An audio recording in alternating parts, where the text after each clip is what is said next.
Imagine you are building a bridge in Canada and you need to choose concrete for it. You have a list of mixtures. One of them that looks actually better. Why? Because it has less carbon emissions at the beginning.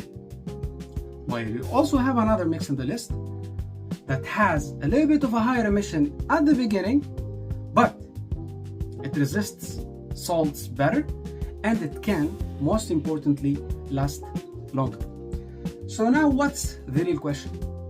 Which concrete mixture is actually greener? So today, many sustainability decisions still use one number, and that number is carbon per meter cube of concrete.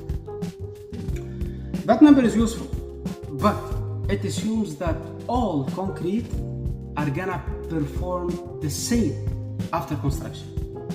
And in real infrastructure, this assumption is very risky. Why?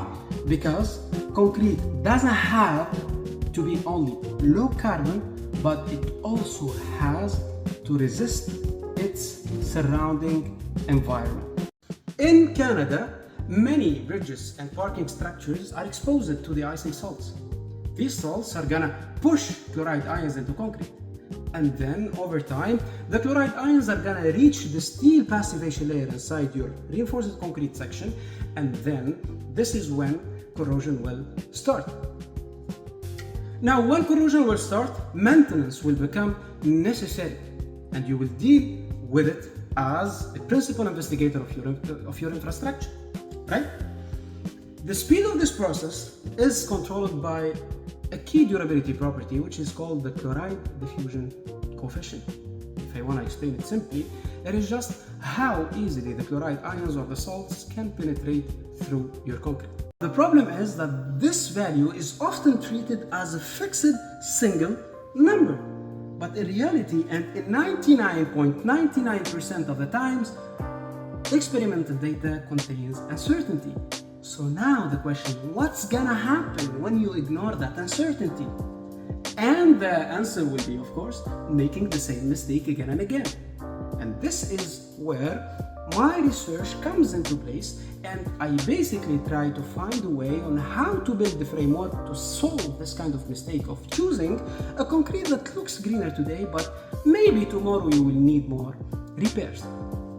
I first started by building a controlled and automated way on how to reconstruct durability datasets coming from the scientific articles in a way that my artificial intelligence models will be based on auditable and reliable data. Second, I used my machine learning models to predict the chloride movement inside the concrete. I didn't predict a single value, but I predicted a range of possible values. And third, I connect that uncertainty to service life modeling, maintenance, and life cycle costing.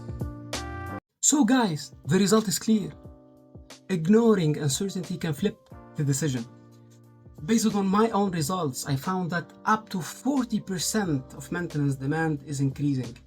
I also found that environmental impact can go up to 2 times higher. Across 150 optimized mix designs, rankings for the best mix shifted about 34 positions on average. I also found that the low carbon selection missed the top 10 durability choices for 93.5% of simulations. A low carbon concrete can lead to making the wrong choice, especially when durability and uncertainty are ignored. So my message is pretty simple. A concrete mixer is not low carbon if it saves emissions today, but leads to more repairs tomorrow. My research actually helps engineers choose concrete differently. It connects uncertainty, carbon, and durability into the same decision.